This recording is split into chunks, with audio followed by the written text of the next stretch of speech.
They're totally transparent, so we can go over other colours. Look, get a nice delicate study. Get the leading of her hair, crossing her face and whipping all over here.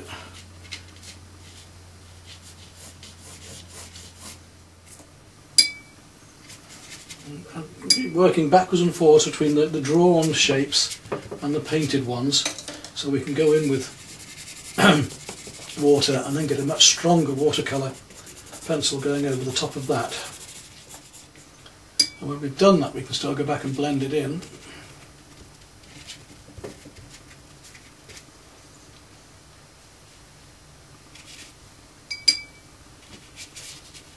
And build it up and up and up and up. Gradually adding our stronger colours to our lighter ones, working over the top of the lighter ones. Standard watercolour techniques, but just using a pencil as well.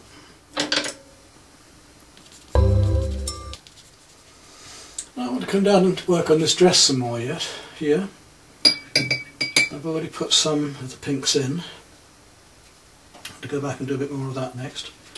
Work in some very light pinks just around these patterned areas. I want to get quite strong colour now with these that I'm doing, so I want to get plenty of water onto this to be able to do so.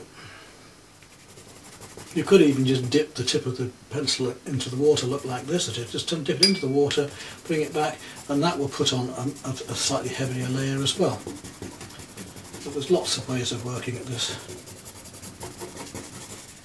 Now I want to come to my reds, which are working into here, and I'm going to cover the whole thing in water again because I want to work wet into wet on this now. Gradually strengthening it all up. Over all that water, just scribbling it in at the minute because I want to paint with it, so I only want to put it in the right place, so I'm not going into details before I come back with the brush, that's the only thing.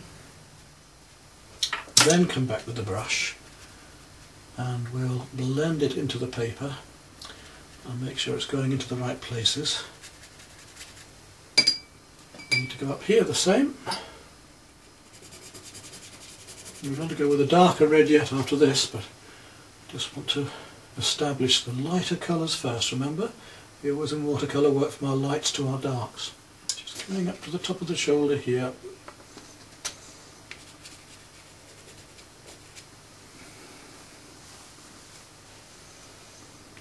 Nice big smile on the face because he's enjoying it. Now that cooler red I was talking about next. These are our warm reds, but we're going to come down to purples and cooler reds in just a moment. I'm working into some of the drawing as well now. You can go quite strong, these watercolours. Don't have to be insipid with it. And we can come back with the water again and just soften things down, get the texture back again. Of course these warms are going on in the background here as well. We can do strokes with the pencil as well to give some sort of direction as well as we can with the brush.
It's about enough on that, I think, but what we might do is just, for the fun of it, put a little bit of pastel just to lighten some of the highlights up.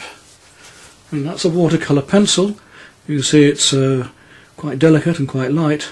So let's just have a look at doing a little bit of touching up with some very light pastels on that. If I'd been doing a normal watercolour, I would have left masking fluid for some of these very light areas of hair. But as I'm not, I'm just wondering about just putting a few little light touches in afterwards with the pastel. Yes, just the odd little mark like that, just to gain a few of the highlights back that we've lost. Not a lot, because we didn't paint everything out by any means, but just a little bit here and there to just bring out. It's a mixed medium work. We don't have to say we're cheating. It's not cheating. We're painting, and we just use what we need to make the effects we want. And there we go, you see. It's quite effective. Just catching these highlights at the end.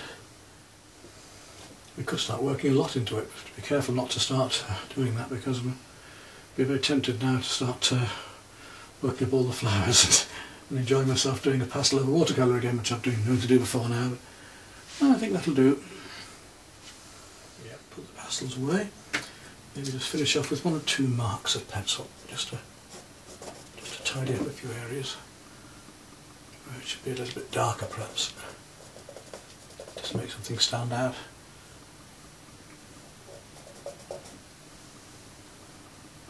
I think that'll do it.